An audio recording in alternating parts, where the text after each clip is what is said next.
I want to share something that I experienced recently, and not because I need you to know how hard it was, but because I think if you're here, if something brought you to this video, you might want to hear what came after. So let's start at the beginning.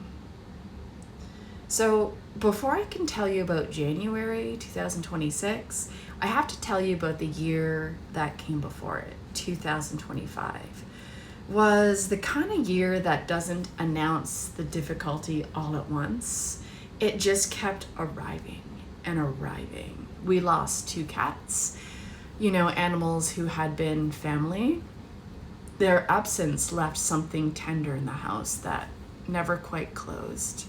Then 2 family members crossed over, one in their 90s, the other in their 70s. The kind of deaths that came with their own quiet weight, unexpected in some ways and still not.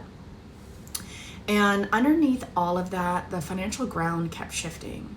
My husband lost his job 3 times in a single year, business closures, restructuring, layoffs. Each time we found our footing, something else moved. Several of my marketing clients faced their own hard realities, chose to not renew contracts, and I completely understood. And still, month by month, we were flying through savings, through resources, through reserves you don't realize you're counting on until they're gone. And I kept going. I kept showing up. I kept telling myself this is hard, but I can hold it. And January came. Within those 2 weeks, another job loss again. A close friend suddenly tragically died at 43. Another one diagnosed with breast cancer, and my aunt in a tragic accident needing life-saving surgeries. And somewhere in the middle of all of that, my own body began to give way. Concussion symptoms, PTSD, my right foot in so much pain I could barely stand, let alone walk. And the crying, up to 2 hours a day for months. Uncontrollable, unstoppable crying. No longer something I could manage or contain. I had to tell my marketing clients I may burst into spontaneous tears. I am sorry. I am not, or it's not in my hands anymore.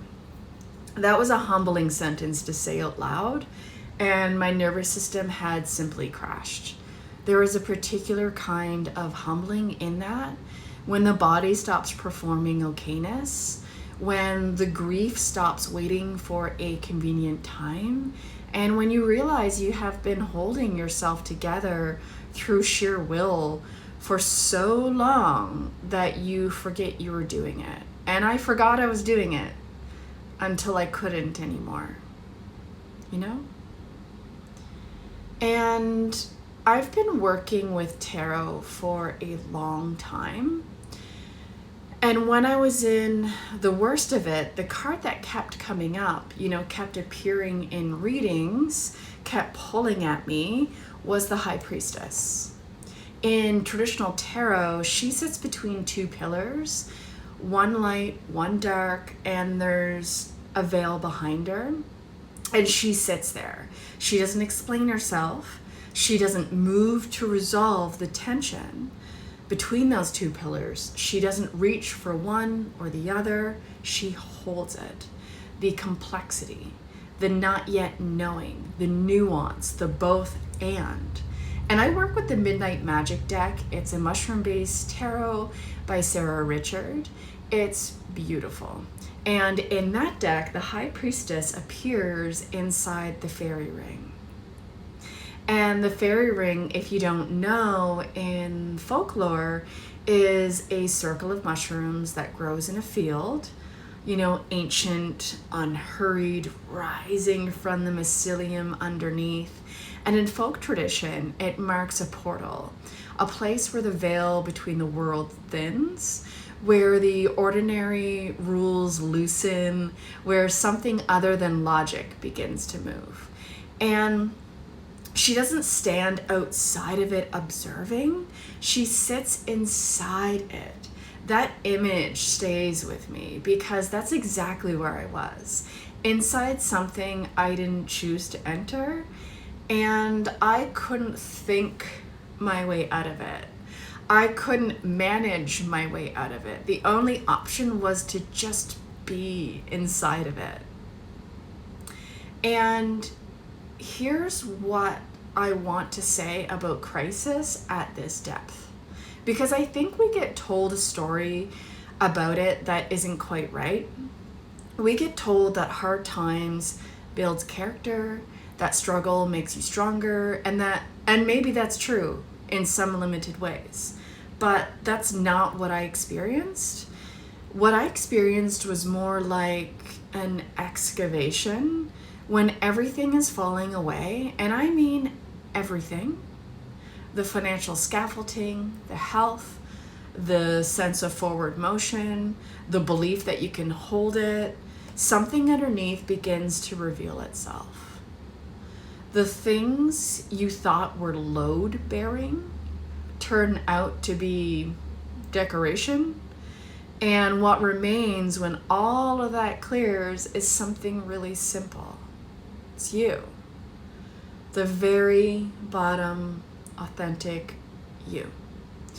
Not the you that learned to perform capability, not the you that's good at managing the things, not the you that edits yourself before you speak, just the original one. The one that was there before the world puts its weight on you. And I want to say something about that because it surprised me. The years before this, I have been in hard seasons before. I know what grief feels like, and I know what loss feels like, but the years before January 2026 weren't me becoming her. They were me clearing everything that wasn't her, so she could finally stand in her own light. And I didn't know that while I was in it, like while it was happening. I thought I was just surviving, but looking back now, every loss, everything that fell away, every version of myself had to let go of was all clearing. And on the other side of that collapse, something unfamiliar arrived.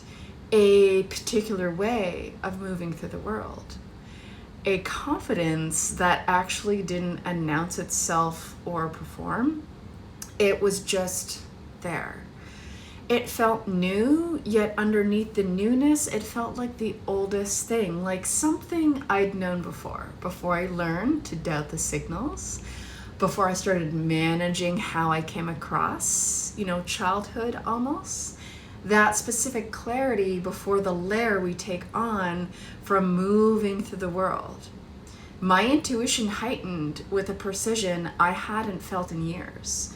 Not louder, cleaner, clearer, like static I hadn't noticed had been removed. And with it, a knowing I could no longer argue with. It was time to bring my spiritual gifts back into the world publicly, without apology. And I've been doing this work forever, 20 plus years. The readings, the energy work, the somatic practice. But there were parts of me I kept quiet, parts I held back, not out of shame exactly, but out of that very human habit of editing yourself before you speak. And that editing just stopped. The High Priestess doesn't emerge from the fairy ring unchanged. That is how portals work. And I want to be clear about something. I'm not sharing this because I think suffering is a prerequisite for growth. I'm not sharing this to romanticize collapse or make it sound like the dark season was secretly a gift you should be grateful for. When you are in the middle of it, it was not a gift. it was effing hard. And honestly, there were days I was genuinely scared I would not be able to move through this season. I am sharing it because I think there's something important in what lives on the other side of a crisis.